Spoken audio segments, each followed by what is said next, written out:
Hi YouTube, it's Kristen, Mimi's Blessed Journey. I had quite a journey myself the other day, not last night, but the night before. Oh, it's June 6th, June 6th. I woke up in the middle of the night and tried to make this as least disgusting as possible. Just felt like I needed to use the restroom. My stomach was all gurgly and it just kind of really came out of nowhere, and I went to use the restroom and nothing would happen. And then I just got really hot and flushed and horribly nauseous, which is one thing that if you follow my videos, you'll realize really quick. I'm like deathly afraid of being nauseous. I really don't care about the throwing up part because that's at the end, but the whole being nauseous thing, I can't do it. I just lose my mind when I'm nauseous, and I can't handle it. I get really, I don't want to say like I want to kill myself, but I want to kill myself. Like I cannot handle the feeling, and I've just always been that way. And that's probably the biggest fear that I have with this surgery is that here and there at the end, when I'm trying different foods and stuff, that I might get nauseous, but it's more like right after surgery and in the very beginning that I won't be able to get it under control. Now, when I've had, I know there are like suppositories and there's medicine that they can give you through an IV to help you not be nauseous, and that works. So I'm just hoping that I can keep that under control. But anyways, so I was nauseous like I've never been before. And I've noticed that when I can get wet and cool my body down really fast when I'm nauseous, it really seems to help me. So I crawled into my shower and turned on my shower, and I took off my clothes, and this was like 1 o'clock in the morning, and it was just horrible. I don't know, it lasted for like 10 minutes or so, and then it stopped, and I was like, okay, I don't know what that was, and I'm not pregnant. There's no way that I'm pregnant. I just thought, I don't know what that was, but it was the weirdest thing I've ever felt. And then it came back like 10 minutes later and happened again, and I literally went and got my son, woke him up, and I was like, you might have to call an ambulance, because if this happened, I felt like I was going to pass out, and I'm like, if this happens again, I don't know what to do. So it happened again, and I almost passed out, and he ended up calling the ambulance, and I had to go. My blood pressure was like 140 over 100, which I don't even know what that means.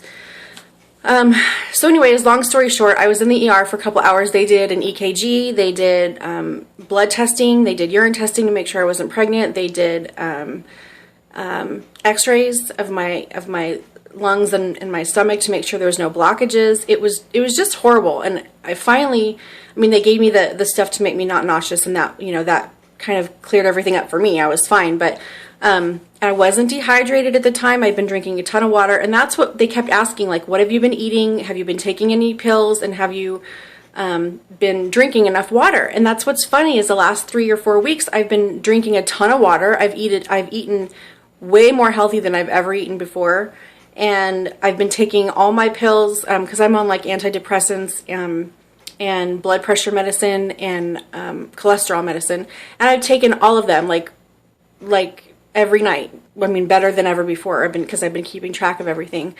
So it was really weird to me that, I don't know what it was. So I guess in the ER, their job is to rule out anything really, really dangerous. So I left there. They released me after everything came back. There was no blockages, and they never told me what it was. They basically just ruled out anything dangerous. So I left and went home, and but the whole thing scared the tar out of me, because I just felt so, okay. And while I was there, just, sorry, this is gross, but just totally liquid diarrhea. I mean, just liquefied everything in my system. So I don't know if it was a virus. I don't know if it was food poisoning. I don't know. I did have like a quarter pounder, which I haven't had in probably, I don't know, a month or two, because I'm not a big hamburger person. But on the way to the weight loss seminar, which is really ironic, I did stop at Burger King or something, or McDonald's, and got like a quarter pounder, but I ate like a quarter of it. So I don't know if it's that that gave me food poisoning, or if that my system wasn't used to greasy stuff like that, because I haven't eaten anything like that for several weeks. I don't know what it was, but the bottom line is I was so sick and so nauseous it scared the crap out of me for surgery. I thought, what if I wake up and this is how I feel? What if every time I eat something weird, this is how I feel? And I just thought, I can't do that. I can't do it. So it kind of scared me. It's really an irrational fear, I know. But I can stand pain. Pain was not a problem. I've been through, I've got 2 kids, and one of them I didn't have any pain medication at all, and I got through it. It was fine. As long as I'm not nauseous, I can handle it. So I know this may sound really irrational, and it's not the throwing up. I don't care about that part. Nobody likes to throw up, but, at least I know at that point it's, it's over. It's just being nauseous that I cannot handle. So it just scared me. And I don't know how else to put that. But so that it was the night that I went to my seminar for the weight loss surgeon. He was awesome, by the way, in Las Vegas. He and his partner have done more than 10,000 surgeries, and that's more than if you added up all of the surgeons that do it in Las Vegas and in Nevada. Like all of them added up together haven't done 10,000. So I'm very, very confident in who I have to go to. That's the only people that my insurance will recommend or will allow me to go to. And they did a great seminar. They were very pro sleeve. They said the sleeve has kind of the same, the good benefits from all the other surgeries and none of the bad stuff, except that it's more, obviously they're taking out part of your stomach, so it's more invasive, but, and it's not reversible. But other than that, he said the patient weight loss and their complications have been, slim to none.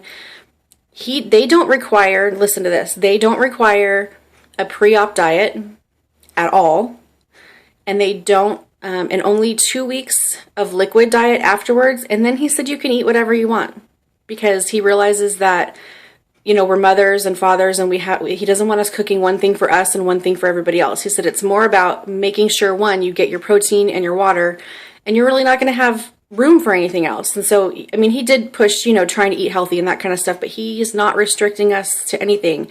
Didn't even really talk about protein shakes, didn't talk about any of that stuff. I don't know, it just totally different from all the other surgeons and recommendations that I've heard before. Like, I don't know if these guys are just in it to get my money, so that we do the surgery. I don't know. I talked to him afterwards, and he was just, he was very nice. And there were like 80 people in this seminar, and they do them like once, almost once a week, pretty much every month. About 3 times a month, I think they do these seminars. And there was like 80 people in there. I could not believe it. And I was actually one of the smallest people in there. And I don't say that to be mean. It was just something that I noticed. And they were all older. So it kind of made me feel like I would really like to get a handle on this now and not be in my 50s and 60s trying to get a handle on it. I don't want to. So I'm really conflicted. You can tell. I'm really conflicted right now. And the other thing is the Phentermine that the doctor has me on is working. And that's kind of a double-edged sword for me, because if I can just take the pills and lose the weight, that would be fabulous. Except what happens when I stop taking the pills? I can't take them for the rest of my life. And I would be worried about the transition, obviously. So I asked the surgeon last night. I was like, okay, or actually it was the girl that would be my patient representative for my insurance company. I was like, is it possible for me to lose so much weight on the Phentermine that they won't approve me for surgery? And she said, yeah, absolutely. So what do I do? Like, stop taking them and say I'm taking them? Because I know what's going to happen. We all know what's going to happen. They're going to stop working a couple weeks or a couple months out. I'll have lost some weight, and then either I'll gain it all back, or, it'll come back, whether it's a couple weeks or a couple months or whatever. Just because when you stop taking it, you start, you're hungry and you stop making so much progress. So I don't want, it's an inevitable cycle to me. We've all done it a million times. And I understand the surgeon was talking about how diets never work and this and that, and pills don't work because when you get off of them, then you gain everything back, and it's just a cycle. But what, the insurance company wants to see the cycle before they approve you for surgery. So what do I do now? Not take them and say I was taking them? I mean, I don't want to do the cycle. That's going to hurt my body. I don't want to lose 20 pounds and then gain it all back just from my insurance company. So if anybody has any experience with Phentermine or with like, a doctor approved diet, and that's what my doctor put me on for, was Phentermine. I've only been on it for almost a month maybe. I've lost 12 pounds. I don't know what to do, because I have to write down everything that I eat, and if I go in and see that they see that I'm losing weight on this, then I don't know if they're going to approve my surgery. So any suggestions that you can tell me in the comments about Phentermine and losing weight and getting pre-approved for your insurance. And also, if you're post-op and you have some issues with being nauseous, or can you just tell me if it was a problem when you woke up, and if you get nauseous when you eat certain things and how long it lasts. And the other thing the surgeon said was that dumping doesn't happen with sleeve patients. I've seen on YouTube where dumping happens with sleeve patients. So anything you could tell me about Phentermine and being approved for weight loss after you were on Phentermine, and how much weight you lost, or how long it took before it didn't work. Anything would be helpful, because I'm just kind of freaking out right now. I felt so horrible. It was really miserable, and I don't want to do that again. So anyways, anything that you guys could say would be really helpful. I weighed myself this morning. I was 238, so that's 12 pounds down from 240, which was what I was when I started my my pre-op medically supervised diet, which was 240. I'm 5'5", 38 years old, in Las Vegas, Nevada. My name is Kristen, if you haven't seen my videos before. And yeah, so now I'm kind of questioning this whole thing and just need some, I know you guys can't tell me whether to have it or not have it, but I just wanted to update everybody as to what had happened in the ER. Oh, and so now I had an EKG, I had blood work, and I had x-rays in the ER. So I'm wondering if that will count for my, for the things that I have to get after my, I'm not supposed to have that stuff done until after my pre-op diet though. So it would really suck if I have to pay for those things twice through my insurance, or if they'll just accept this one. So that's another thing, if you guys could help me with like my pre-op or pre-surgery, the EKG, the blood testing, and the like x-rays and stuff. I think I have to have x-rays. I don't know. Anyway, so will they accept those from the ER, or is it something that I have to do through certain people for them? If you could let me know that.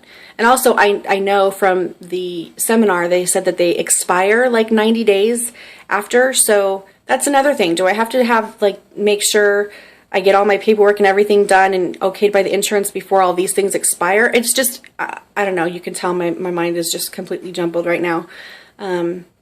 So any suggestions you guys could have would be fabulous. Thank you so much.